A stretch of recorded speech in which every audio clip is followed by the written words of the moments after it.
Hello, my name is Chelsea Spitz, and I'm currently a student at the University of Massachusetts Dartmouth, working under the direction of Dr. Shu-Wei Kai. Today I'll be presenting the neuronal protection effects of blueberries through their inhibition of tyrosinase and acetylcholinesterase. We're going to start with some background about Alzheimer's disease. Alzheimer's disease is the most common form of dementia. It affects the structural integrity of the brain, as shown to the right. Individuals suffering from Alzheimer's disease undergo both steady memory loss and significant cognitive decline as a result of the progressive neuronal damages that lead to the death of neurons in the brain. There currently are no known treatments that can slow down the progression of the disease, which could be due to the lack of knowledge of the mechanism of Alzheimer's. However, there are some hypotheses as to what may cause Alzheimer's. Some of them including deficits in the cholinergic transmission, beta amyloid plaques, tau tangles, oxidative damage and mitochondrial dysfunction, neuronal inflammation, synapse loss, vascular changes, and more. Several of these hypotheses have been found to be connected to each other, and collectively they lead to neuron death. For example, acetylcholinesterase is a critical enzyme to regulate the level of the neurotransmitter acetylcholine. Both A-beta and abnormal hyperphosphorylated tau can increase acetylcholinesterase expression. The increased acetylcholinesterase further influences PS1 and tau protein kinase GSK3 beta. GSK3 beta induces hypophosphorylated tau, while PS1 affects the ATP processing and A beta production. Inhibition of acetylcholinesterase not only can rescue the deficit of cholinergic transmission, but also can potentially reduce A beta and P tau. Tyrosinase is another key enzyme. Tyrosinase is involved in the biosynthesis of melanin. It catalyzes two reactions, the hydroxylation of tyrosine to L-dopa and the subsequent oxidation of L-dopa to dopaquinone. This enzyme may also oxidize dopamine to form melanin pigments through the formation of dopamine quinone. A reaction results in the formation of highly reactive oxygen or nitrogen species capable of inducing neuronal cell death. Oxidation stress links to both inflammation and endosomal abnormalities, which hold key for neurodegenerative diseases, including Alzheimer's. You may be wondering, why blueberries? Well, blueberries are known for the extraordinary antioxidant phytonutrients. They contain high levels of anthocyanins and several polyphenolic compounds. They also have shown to have the capacity to improve cognitive function and promote enhanced signaling and neuroprotection. Some health benefits to eating blueberries include that it contains high levels of antioxidants. It can aid in weight loss, digestion. It can help fight cancer, relieve inflammation, support heart health, and more. Now, from all this, you may wonder what our goal is and the aim of our research. Well, our research focuses on the examination of neuronal protection effects of blueberries through their inhibition of acetylcholinesterase and tyrosinase. How is this done, you might ask? Usually, when extracting the phytochemicals from plants, a methanol-based solvent is used. Residual methanol can be highly toxic for human consumption, so there was a need to explore a safer solvent extraction method that would extract the phytochemicals from the blueberries.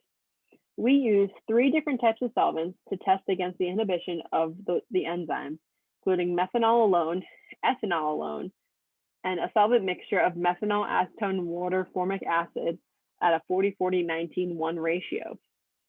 There was a high promise with the solvent mixture, so our aim was to compare the biological activity of the blueberry extract using ethanol as the solvent with both of the methanol-based extracts. To make our extract, 10 grams of USDA blueberry powder were blended in a blender with the solvent, either methanol, ethanol, or a solvent mixture. The blended solution was then suction filtrated to remove the seeds from the solution. The blueberry solution was then rotovapped in order to remove all the organic solvent, leaving only the phytochemicals from the blueberry behind. The rotovapped solution was then desugared using a column.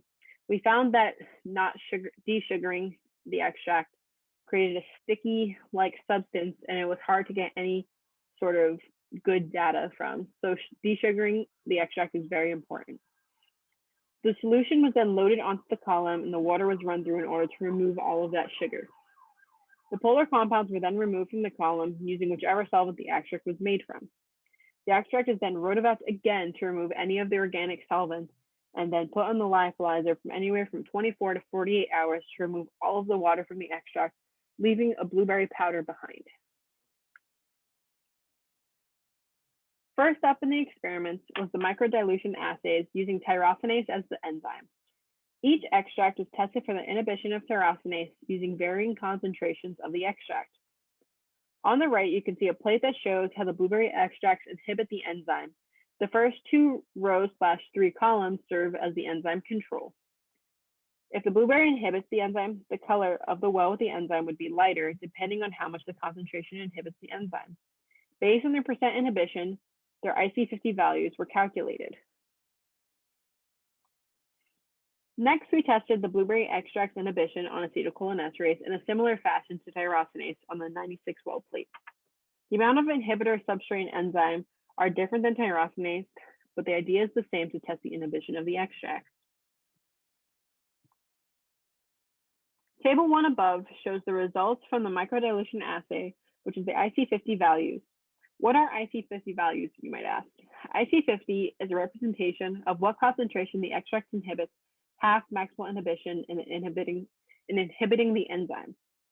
As shown in the table above, the solvent mixture inhibits the enzymes the best compared to the methanol-based extract and the ethanol-based extract.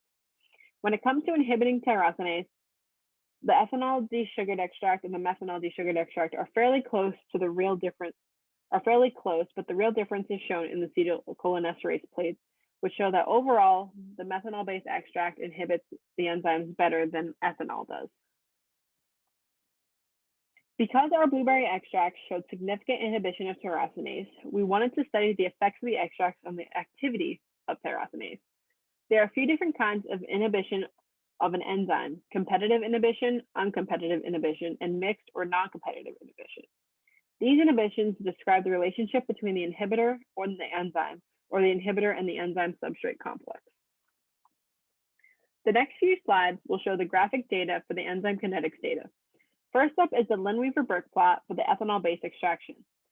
2 different concentrations of the ethanol-based inhibitor were tested against the enzyme control to study the relationship with the enzyme.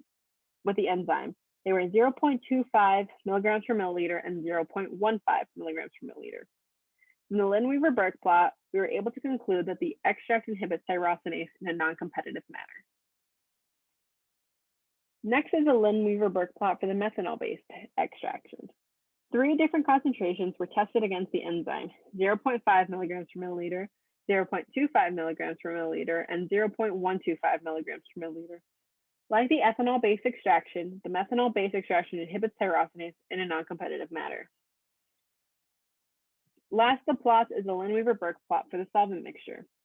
2 different concentrations were tested against the enzyme: 0.25 milligrams per milliliter and 0.125 milligrams per milliliter. As with the other extracts, the solvent mixture inhibits the enzyme in a non-competitive manner. From the Lineweaver-Burke plot, the inhibition constants can be extrapolated. The inhibition constants for the 3 extracts are shown in Table 2. The Ki and Ki prime values for EDS are 0.056 milligram per milliliter and 0.082 milligrams per milliliter, respectively. The Ki and Ki prime values for MDS are 0.052 milligrams per milliliter and 0.066 milligrams per milliliter, respectively. The Ki and Ki prime values for the solvent mixture were 0.063 milligrams per milliliter and 0.072 milligrams per milliliter, respectively. These constants indicate how potent each inhibitor is. All of the 3 inhibition constants are close to one another, thus showing they all inhibit tyrosinase in a similar fashion.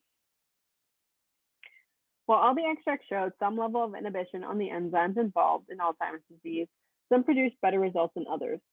Overall, the solvent mixture extract has the highest inhibition of the 3. Methanol extract overall has a higher inhibition than the ethanol extract, but the ethanol extract did show good promise for tyrosinase inhibition. From the kinetics data, it can be concluded that all of the extracts inhibit tyrosinase in a non-competitive manner. In the future, we would like to study the inhibitory effects of each of the compounds that make up the blueberry extract, such as rutein, quercetin, chlorogenic acid, and more. We'd also like to use the NMR to confirm the identities of each of the compounds that we identified using the LCMS. Thank you. I would also like to thank Dr. Shoei Kai, my research advisor, for guiding me along the way, Pari Samani, who is my mentor throughout my project, Sophia Costa, who is my lab partner and currently is still my lab partner, and the UMass Dartmouth OUR for giving me a grant to fund my research.